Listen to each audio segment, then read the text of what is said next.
Welcome to our continuing series, Questions and Answers. Today we take up the subject of certitude from the mother.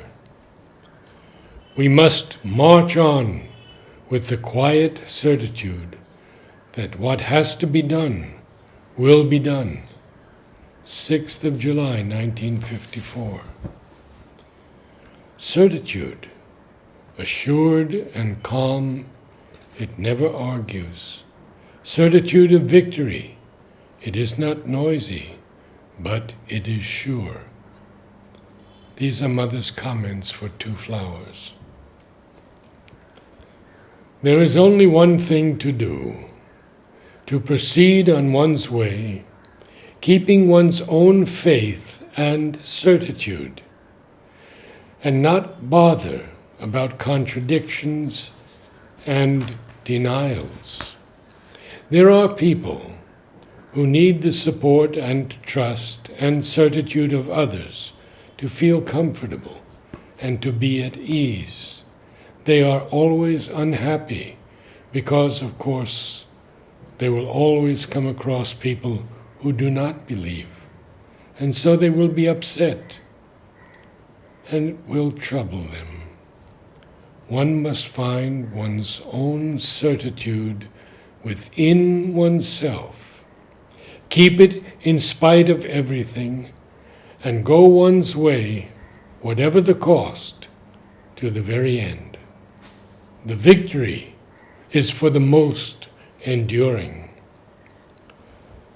To maintain one's endurance in spite of all opposition, the support must be unshakable, and one support alone is unshakable, that of the reality, the supreme truth. The mother on the flower, unostentatious certitude. Unostentatious certitude is the complete negation of bluff. I find it very beautiful. When I saw this flower, it struck me as something very profound, very calm, and absolutely sure, something unmoving. I don't know why, but the longer I looked at it, the more it gave me that impression. And when I was asked its significance, I said, unostentatious certitude. It is what one might call a superlative good taste in spiritual experience, something that contains more than it expresses. This is what it should be, instead of making children ordinary, with that dull, vulgar common sense, which becomes an inveterate habit, and when something is going well, immediately brings up in the being the idea, oh, that won't last. When somebody is kind, the impression, oh, he will change. When one is capable of doing something, oh, tomorrow I won't be able to do it so well. This is like an acid, a destructive acid in the being, which takes away hope, certitude, confidence in future possibilities. When a child is full of enthusiasm, never throw cold water on it. Never tell him, you know, life is not like that. You should always encourage him. Tell him, yes, at present things are not always like that. They seem ugly. But behind this, there is a beauty that is trying to realize itself. This is what you should love and draw towards you. This is what you should make the object of your dreams, of your ambitions. And if you do this when you are very small, you have much less difficulty Then, if later on you have to undo all the bad effects of a bad education, undo that kind of dull and vulgar common sense, which means that you expect nothing good from life, which makes it insipid, boring, and contradicts all the hopes, all the so-called illusions of beauty. On the contrary, you must tell a child, or yourself, if you are no longer quite a baby, everything in me that seems unreal, impossible, illusory, that is what is true. That is what I must cultivate.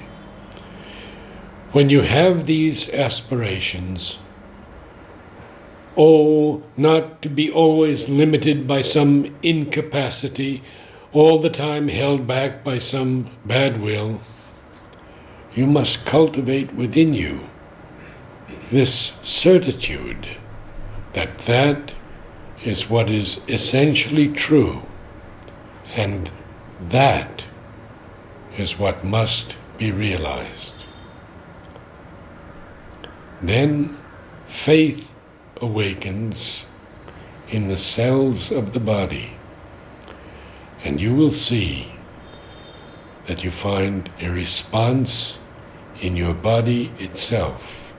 The body itself will feel that if its inner will helps, fortifies, directs, leads, well, all its limitations will gradually disappear.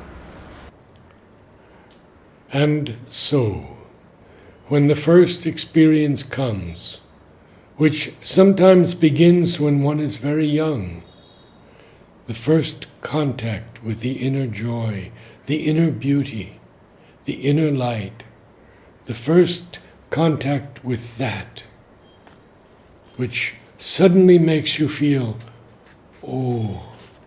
that is what I want. You must cultivate it, never forget it, hold it constantly before you. Tell yourself, I have felt it once, so I can feel it again. This has been real for me, even for the space of a second, and that is what I am going to revive in myself. And encourage the body to seek it with the confidence that it carries that possibility within itself, and that if it calls for it, it will come back, it will be realized again. This is what should be done when one is young. This is what should be done every time one has the opportunity to recollect oneself, commune with oneself, seek oneself.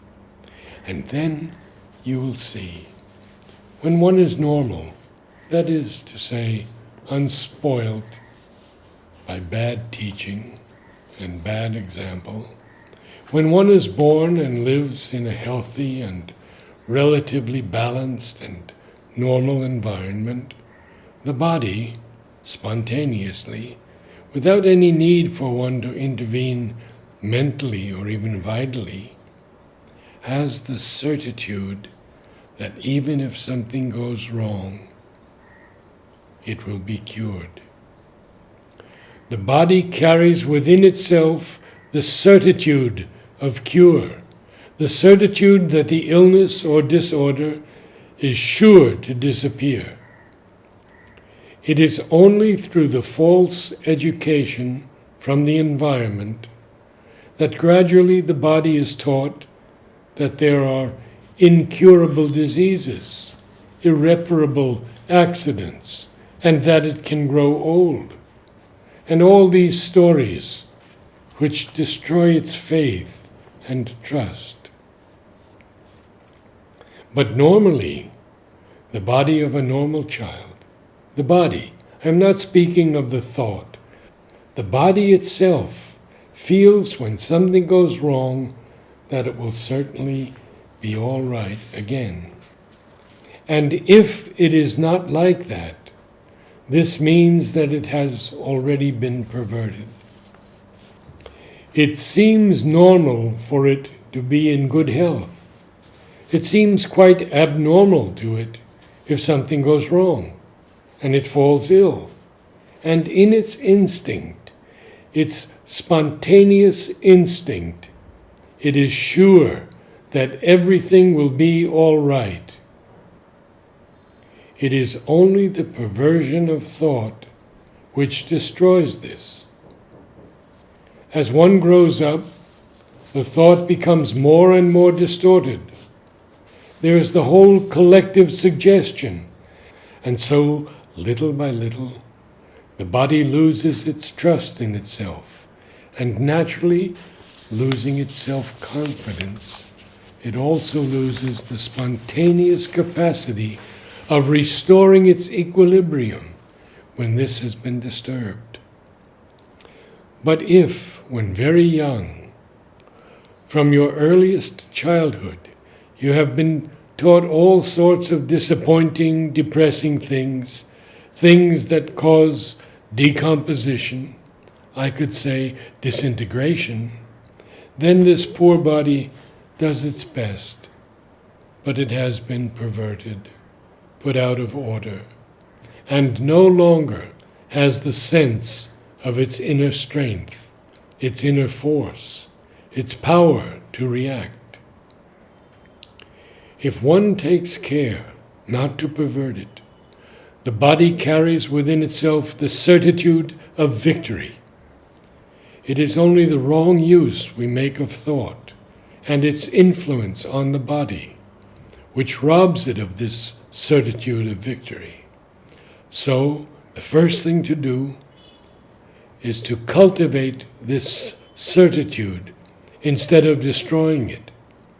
And when it is there, no effort is needed to aspire, but simply a flowering and unfolding of that inner certitude of victory.